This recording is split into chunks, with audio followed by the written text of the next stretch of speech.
Quinta semana de prácticas.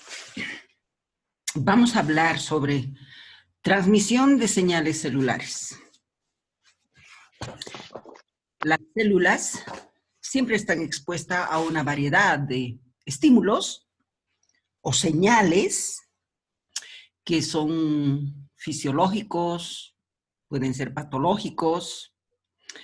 Entonces, esta célula tiene que responder a estos estímulos o a estas señales, qué sé yo, tal vez creciendo, tal vez dividiéndose, tal vez madurando para realizar una función determinada, porque estamos en células, estamos estudiando célula normal, ¿no es cierto?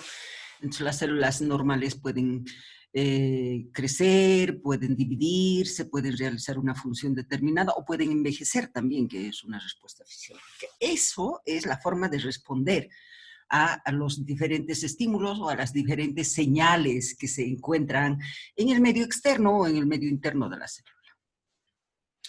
Vamos a ver la variedad de señales que existe en la parte interna o en la parte externa de la célula. ¿Cuáles son esas señales? Acá tenemos señales de peligro, señales de invasores, de microorganismos invasores, señales de células próximas, miren, entre células próximas también se comunican, señales por el contacto con la matriz extracelular, siempre estamos hablando de la célula, entonces, ¿qué señales va a mandar la matriz extracelular hacia la célula para que realice maduración, crecimiento, división, etcétera, etcétera? Y las señales de moléculas secretadas y depositadas en la matriz extracelular. Miren, los factores de crecimiento, las citocinas, las hormonas, sirven como estímulos o como señales, y a esas sustancias las células tienen que responder. ¿Cuáles son las señales de peligro? Analizaremos cada una de estas. Las señales de peligro son aquellas señales que, por ejemplo, en una reacción inflamatoria, ¿qué ocurre?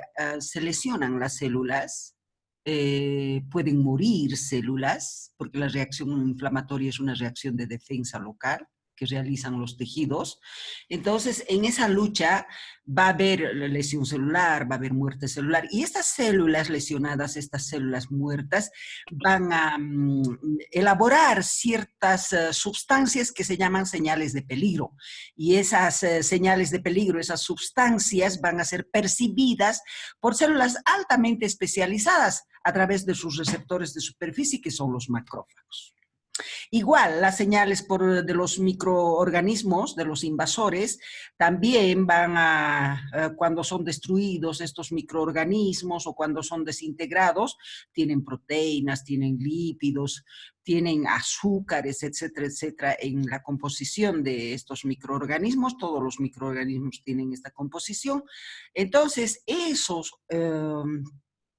esas sustancias, proteínas, lípidos, etcétera, van a ser reconocidas por receptores intra o receptores de superficie de células altamente especializadas, como son los macrófagos, ¿no es cierto? Los macrófagos son los que se van a activar para poder deshacerse de estos microorganismos invasores que se encuentran en los tejidos. Ahora, las señales próximas de células muy próximas, ustedes saben muy bien que siempre se comunican una célula próxima entre otra célula. Por ejemplo, las células epiteliales están bien juntitas, las células endoteliales están bien juntitas, y a partir de qué elementos se adhieren o se unen unas con otras, las moléculas de adhesión, las uniones comunicantes, esas son las que van a permitir y van a actuar como señales de comunicación también, las moléculas de adhesión, las uniones comunicantes, etcétera, etcétera, que saben muy bien que están formadas por elementos del citoesqueleto, por proteínas estructurales que tienen las células. Luego tenemos las señales por el contacto con la matriz extracelular. Ustedes saben que todas las células se encuentran siempre bien adheridas a la matriz extracelular. Hay dos tipos de matriz extracelular. Las membranas basales, donde las células epiteliales, las células endoteliales siempre están unidas a la membrana basal. Y en el tejido fibroconectivo vascularizado, donde se encuentran los fibroblastos, los fibrocitos, donde se encuentran qué sé yo, las los linfocitos cuando salen de los vasos sanguíneos, etcétera, etcétera. Estas células siempre están unidas a su matriz extracelular, a ese tejido fibroconectivo vascularizado, y a través de una molécula, de una proteína que se llama integrina. Entonces, la integrina sirve también como una especie de señal para la célula cuando se encuentra en la matriz extracelular. Las señales de las moléculas secretadas o depositadas en la matriz extracelular. Ustedes saben muy bien que la matriz extracelular, o sea, el tejido fibroconectivo vascularizado que está formado por fibras colágenas, fibras elásticas, fibras reticulares, los heparansulfatos, todas esas sustancias amorfas, sirven como reservorio y como sostén a las células. Como reservorio de ¿qué? De todas las sustancias que producen, que sintetizan y producen y secretan las células. Por ejemplo, los fibroblastos sintetizan y secretan a la matriz extracelular factores de crecimiento, citocinas, algunas otras células secretan hormonas, etcétera, etcétera. Todas estas sustancias que secretan las células, ¿dónde se van a ir a depositar? En la matriz extracelular. Cuando son estimuladas, estas sirven como señal, por ejemplo, el factor de crecimiento. El factor de crecimiento, cuando una célula necesita, qué sé yo, crecer, dividirse, etcétera, etcétera, entonces va a haber un estímulo para los factores de crecimiento, y los factores de crecimiento que se encuentran almacenados en la matriz extracelular van a ir a estimular a los receptores de superficie de la célula que tienen que crecer, dividirse, etcétera, etcétera. Apaguen sus micrófonos, por favor.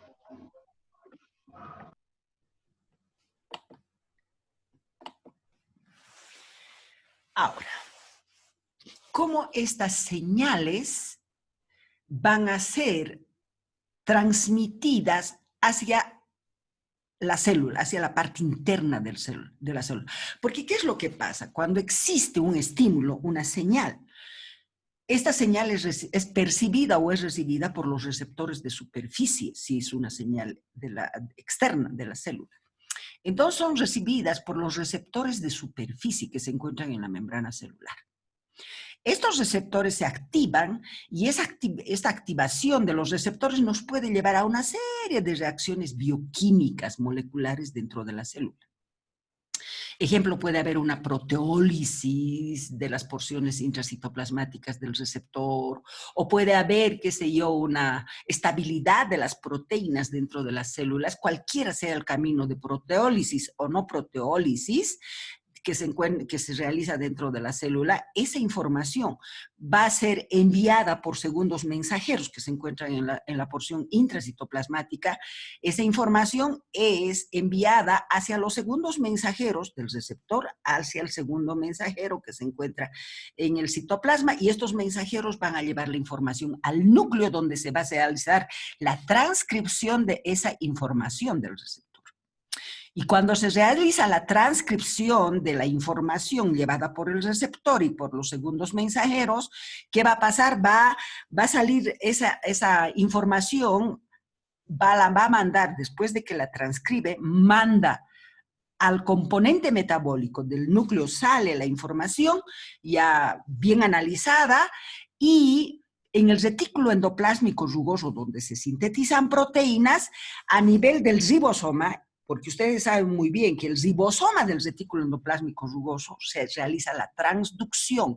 ¿La transducción de qué? De los genes del ARN mensajero para que se conviertan en proteínas estructurales, en proteínas citoplasmáticas funcionales, etcétera, etcétera. Entonces, es así como se realiza. Entonces, los receptores capturan la información a través de las señales.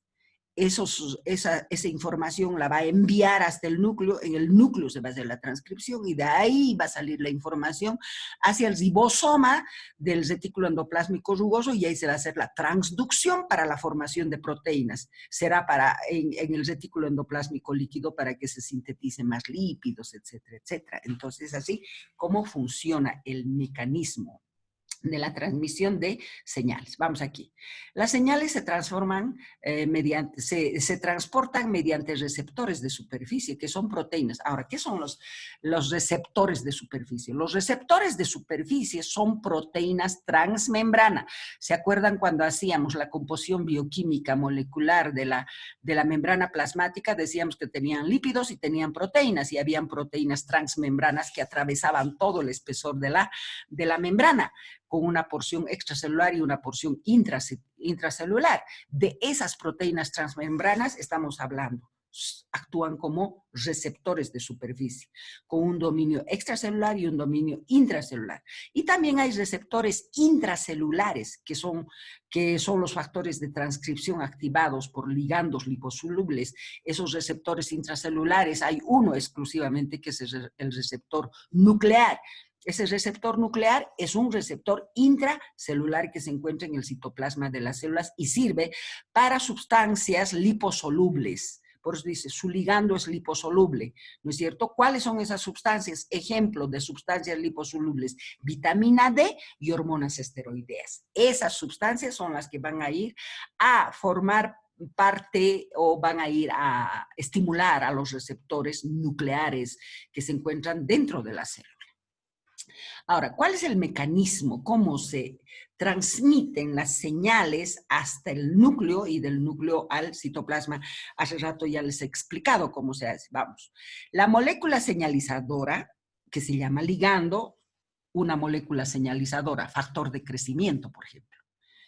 Esa, cuando va a ir a unirse a su receptor, los receptores son altamente específicos. Por ejemplo, los factores de crecimiento epidérmico no van a ir a actuar en cualquier receptor. Hay muchos receptores que existen en la membrana celular, pero este factor de crecimiento va a ir a actuar en un receptor específico. Por eso es que los receptores son altamente específicos. Entonces los ligandos se unen a su receptor de su superficie y desencadenan una cascada de reacciones intracelulares. ¿Cuáles pueden ser? Puede ser la fosforilación oxidativa, puede ser la proteólisis que se encuentran dentro de las células en la cola citoplasmática de los receptores, podría ser también la estabilidad de las proteínas, o sea que no se destruyen las proteínas, en vez de destruirse se estabilizan las proteínas. Pero todas esas informaciones siempre tienen que llegar al núcleo. Vamos. Miren, cuando se une el ligando al receptor de superficie, entonces, ¿qué va a pasar? Se van a activar los receptores de superficie. ¿Cómo se activa? Puede haber una apertura de los canales iónicos. O también puede haber una activación de una proteína reguladora que se une a la guanina trifosfato. ¿Sí? En este tipo de receptores, cuando hay una proteína reguladora que se une a la guanina trifosfato, este tipo de receptores actúan los factores de crecimiento. O también podría ser que haya una actividad de una enzima endógena asociada a la tirosinosinasa. Hay un receptor que se llama tirosina sinasa, receptor tirosinosinasa. Entonces, ese receptor también actúan los factores de crecimiento. Miren, los factores de crecimiento van a actuar en la tirosina sinasa o van a actuar en aquel receptor que tiene como una proteína reguladora que se une a la guanina trifosfato. Luego también tenemos la iniciación de hay otros receptores que realizan proteólisis en la parte cuando se estimulan los receptores, realizan proteólisis o pueden estabilizar a las proteínas. ¿Sí? Tenemos como ejemplo el factor de transcripción latente, es el que utiliza este tipo de receptores. Entonces, unos receptores, cuando se estimulan, van a formar canales iónicos. Otros receptores van a regular la guanina trifosfato. Por ejemplo, tenemos la guanina difosfato. Cuando se está estimulando el receptor, se convierte en guanina trifosfato y se activa toda la cascada de la información. O la otra podría ser que sea asociada a la tirosina sinasa. Cuando está asociada a la tirosina sinasa, un factor de crecimiento es reconocido por su receptor y va a haber una fosforilación de las proteínas tirosina sinasas. ¿sí? Y entonces así sucesivamente. Y en este otro tipo de proteínas puede haber una proteólisis de las proteínas que se encuentran en la porción citoplasmática o una estabilidad de la proteína para poder mandar la información al núcleo. Estamos hablando de la beta-catenina. Todos esos tipos de receptores existen y todas sus acciones podrían ser explicadas de esta manera. Vamos al esquema. Este es cómo se activa el receptor de superficie. Este es un receptor de superficie tirosina-sinasa. Este es un receptor de superficie tirosina-sinasa. Entonces, miren, es una proteína transmembrana con una porción extracelular y una porción intracelular. Miren, la porción extracelular se está poniendo en contacto con su factor de crecimiento, o perdón, con su ligando, que es un factor de crecimiento. Ya les dije hace rato que el receptor tirosina-sinasa es exclusivamente específico para factores de crecimiento. Ahí está, factor de crecimiento como su ligando, es un señal, su señalizador. Entonces, este receptor tirosina-sinasa, ¿qué va a pasar? Se va a activar. ¿Y qué va a pasar? Va a haber una fosforilación oxidativa de sus porciones tirosina-sinasa, que son proteínas.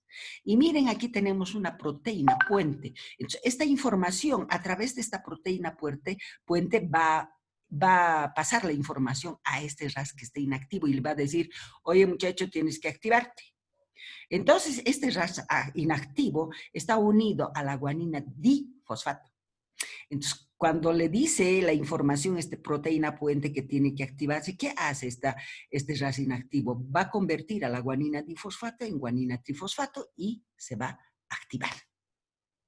De esa activación, ahí tenemos el RAS activo, de esta activación, esta es la activación de esta sustancia, ¿qué va a pasar? Ahí está el RAS activo. Va a pasar la información hasta el núcleo a través de los mensajeros intracitoplasmáticos. Estos son los mensajeros intracitoplasmáticos, el RAF. ¿Qué es el RAF? Es un conjunto de proteínas que es sinasa, sinasa, sinasa. Son 3 sinasas juntas, a eso se llama RAF. Y este es el fosfatidilinositol trifosfato. Entonces, esos 2 mensajeros van a recibir el mensaje y van a decir, bueno, señores, lleven el mensaje al núcleo. Y ese mensaje van a llegar al núcleo y en el núcleo el ADN va a hacer una transcripción de esa información. O sea, va a analizar la información, qué es lo que dice esa información. Entonces, esa transcripción de la información analizada va a mandar la orden para que el retículo endoplásmico rugoso, a nivel de sus ribosomas, se haga la transducción de la información. ¿Qué quiere decir eso? Que el ARN mensajero tiene que ser convertido en proteína. Podría ser proteína estructural, podría ser proteína del citoesqueleto, de las membranas, proteínas funcionales del citoplasma, tal vez hormonas, etcétera, etcétera. Entonces, ese tipo de información va a pasar al retículo endoplásmico rugoso para que el retículo endoplásmico rugoso sintetice estas proteínas específicas para la utilización de la célula. Es así como la célula responde. Ahora, si este factor de crecimiento le dice que se divida la célula, si tiene capacidad de división la célula, se va a dividir. Si no tiene capacidad de división la célula, no se va a dividir, solamente va a crecer. O tal vez le dice, bueno, ya tienes que ser hepatocito, tiene que madurar a hepatocito, entonces le va a dar va a ser la responsable de que esa célula madure a hepatocito, etcétera, etcétera. Entonces, es así como las señales actúan y es como se va a mandar la información hasta el núcleo y el núcleo le va a dar la orden para que el citoplasma, que es el componente metabólico, realice todas las funciones para que la célula crezca, se divida, para que la célula realice una función, etcétera, etcétera. Vamos, acá tenemos los diferentes tipos de receptores de superficie transmembrana. Receptores de superficie. ¿Ustedes ven esto? Esto es la membrana celular y esta es la parte citoplasmática. Todo eso. Y este es el núcleo, donde está el ADN. ¿Sí? Entonces, estos son los receptores de superficie transmembrana, receptores de superficie transmembrana. Aquí tenemos este receptor. Miren, diferentes tipos de receptor. Este es el receptor tirosina sinasa no receptora.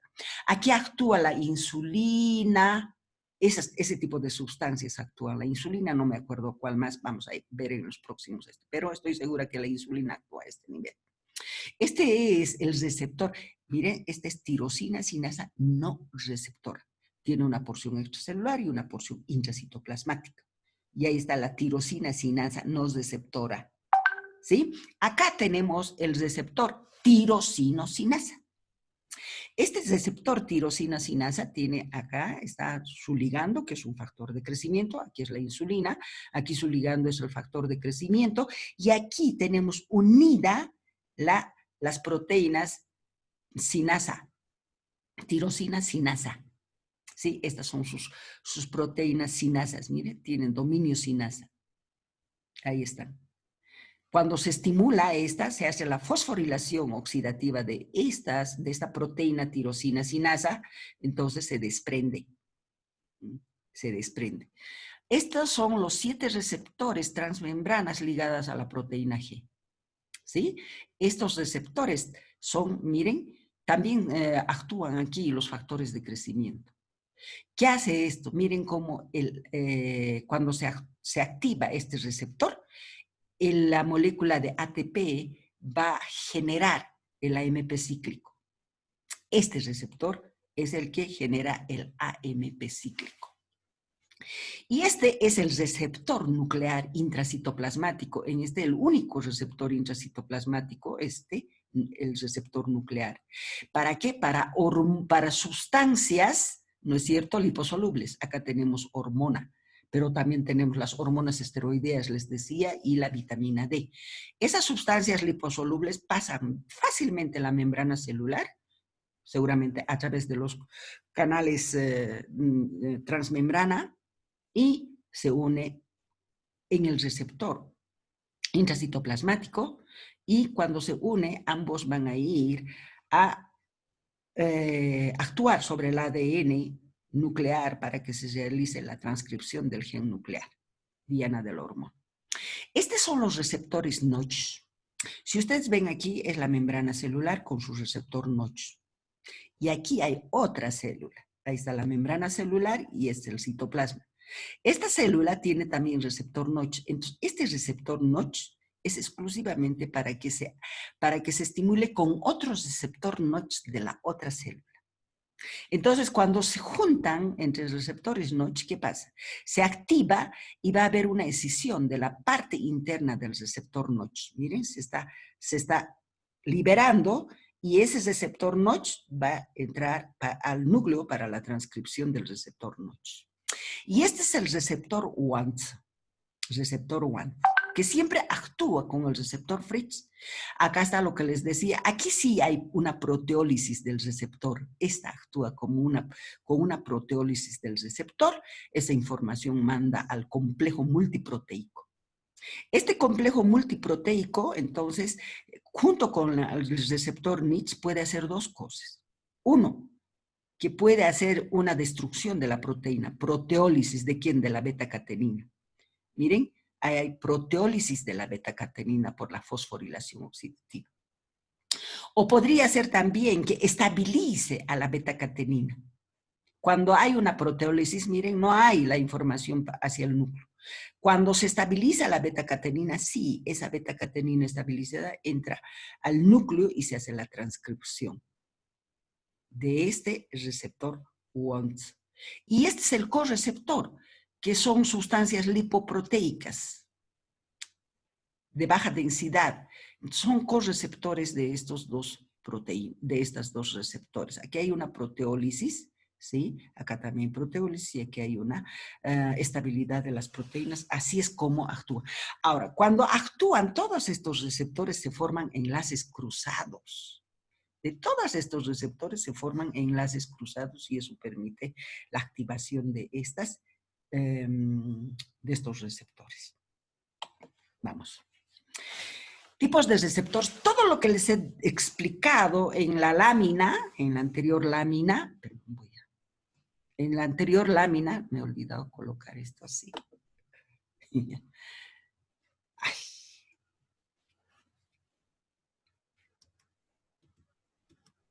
Ya, está en la teoría acá. Receptores asociados a la actividad sinasa del segundo receptor. Cuando se activa el receptor, provoca una actividad enzimática de las sinasas intracelulares. La tirosina sinasa fosforila residuos de tirosinas específicas. Es del segundo receptor que les he explicado. Mientras que la serina, trionina, sinasa añaden fosfatos a los residuos de serina y trionina determinados.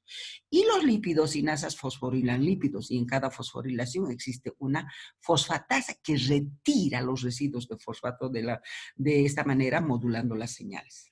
Generalmente las fosfatasas son inhibidoras de la transducción de señales. Los receptores tirosina sinasa son proteínas que se encuentran en la membrana. Actúan en estos receptores la insulina, los factores de crecimiento, factor de crecimiento epidérmico derivado de las plaquetas, ¿no es cierto? Su ligando induce a la formación de enlaces cruzados y la activación de los dominios tirosina sinasa que se encuentran en la cara citoplasmática. Acá vamos a ver los receptores que carecen de tirosina sinasa intrínseca, como son los receptores para las sustancias inmunitarias, las integrinas. Estas sustancias son las que van a actuar en el primer receptor que les he dicho en la anterior lámina. Estos receptores no tienen proteína celular distinta, que es la tirosina sinasa no receptora, que fosforila residuos específicos del receptor. Es un homólogo celular de la proteína transformadora del virus del sarcoma de Rosch. Entonces, este virus del sarcoma de Rosch va a ir a actuar en ese receptor tirosina sinasa no receptora. Receptores acoplados a la proteína G. Son polipeptídicos que atraviesan 7 veces, ¿no es cierto? Aquí les había dicho de que se activa el receptor y la guanina trifosfato se convierte en guanina difosfato, y esa guanina difosfato va a permitir la formación del AMP cíclico, del inositol trifosfato, que son segundos mensajeros. El inositol trifosfato, cuando se activa, libera calcio del retículo endoplásmico rugoso. Eso no les he dicho en la anterior lámina. El inositol trifosfato, cuando se activa, manda la información al núcleo, y del núcleo sale la información transcrita para que se libere calcio del retículo endoplásmico rugoso, ¿no es cierto? De ahí es de donde se libera, perdón, es el retículo endoplásmico liso, es el que secuestra calcio. Entonces de ahí se libera el calcio hacia el citoplasma, y cuando se liberan calcio del retículo endoplásmico liso es grave la situación, estamos entrando en una lesión celular. Receptor nuclear. Los ligandos son liposolubles, o sea, son sustancias liposolubles como la vitamina D, las hormonas esteroideas, que se difunden fácilmente por la membrana plasmática, ¿no es cierto? Y se van a unir a su receptor nuclear, formando un receptor ligando, y estas juntas se van a ir a unir al ADN nuclear para activar a los genes del receptor nuclear. Otros receptores, ahí está, importantes para el desarrollo. El receptor Notch con el receptor Fritz son importantísimos para el desarrollo embrionario y el destino que van a tener las células maduras del sistema inmunitario. Eso no les dije. Entonces, ¿cuáles son esos para el desarrollo embrionario, para la maduración, para el sistema inmunitario? Son los receptores Notch. Ustedes saben muy bien que su ligando produce escisión proteolítica y posterior translocación nuclear y formación de un complejo. Los receptores WAN también influyen al desarrollo celular, y en la que participan receptores transmembranas de la Fritz también, que regulan la concentración intracelular de la beta-catenin. Este depósito estabilizado se traslada al núcleo formando un complejo de transcripción. Cuando se estabiliza la beta-catenina, ¿no es cierto?, que entra al núcleo y ahí se hace la transcripción. Estos son los factores de crecimiento. Este es un resumen que tienen ustedes en su libro. Ahí tenemos todos los factores de crecimiento. Ahí están. Los factores, su origen, si ustedes ven, casi la mayoría de estos factores de crecimiento es sintetizada por macrófagos. Macrófagos aquí, macrófagos aquí, después hay otros macrófagos, aquí hay macrófago y aquí hay macrófago. El macrófago sintetiza casi la mayoría de los factores de crecimiento, pero no todos. Y este es origen. ¿Quién da origen? ¿Qué células dan origen a los factores de crecimiento? ¿Y cuáles son las funciones de cada uno de los factores de crecimiento? Esto ya tienen que verlos ustedes en sus, estudiarlos, porque tenemos estas preguntas de retroalimentación. Para el día viernes, me ha dado flojera, solamente he hecho una pregunta de retroalimentación. 1. Varios de los receptores carecen de actividad catalítica intrínseca. ¿Cuál de estas proteínas celulares fosforilan residuos específicos en estos receptores? Entonces, ahí tenemos tirosina sinasa no receptora, la beta-catenina o el RAP. Ya saben ustedes que este RAF es sinasas, son 3 sinasas juntas. ¿Sí? Entonces, esta única pregunta les estoy poniendo para el grupo del viernes. Voy a...